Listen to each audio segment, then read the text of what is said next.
എന്നു മുതലാണ് സിവിൽ കോടതികൾ സഭയുടെ ഭരണം ഏറ്റെടുത്തതെന്ന ചോദ്യമുന്നയിച്ച് ഫാദർ ജോർജ് നെല്ലിശ്ശേരി.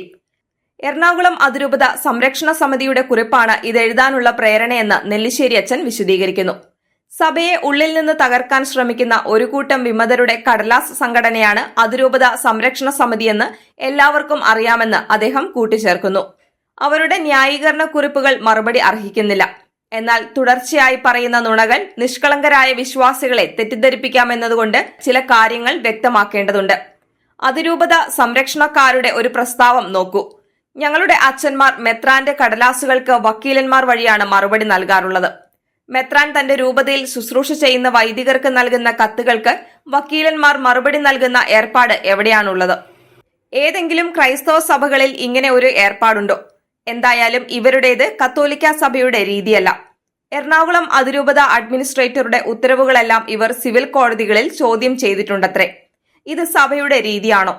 മെത്രാന്റെ കൽപ്പനകൾ ന്യായമല്ലെന്ന് തോന്നുകയാണെങ്കിൽ സഭാ സമിതികളിലോ സഭാ കോടതികളിലോ പരാതി കൊടുക്കുന്നത് മനസ്സിലാക്കാം. വിമതർ പലപ്പോഴും ഈ മാർഗം സ്വീകരിച്ചിട്ടുണ്ട്. ന്യായമായ കാര്യങ്ങൾ അല്ലാത്തതുകൊണ്ട് മിക്കവാറും അവയെല്ലാം തള്ളിപ്പോയിട്ടുണ്ട്. വിമത കൂട്ടം ആവർത്തിച്ചുപയോഗിക്കുന്ന പദമാണ് നീതി. തങ്ങൾ ചെയ്യുന്ന ആഭാസങ്ങൾക്ക് അവർ നീതിയജ്ഞം എന്നാണ് പേരിട്ട് വിളിക്കുന്നത്.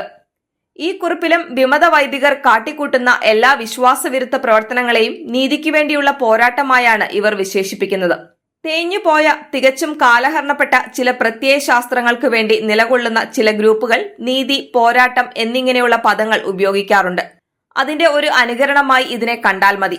ചില വിമത വൈദികർക്ക് ഇത്തരം പ്രത്യയ ശാസ്ത്രക്കാരോടുള്ള അടുപ്പം സുവിദിതമാണല്ലോ.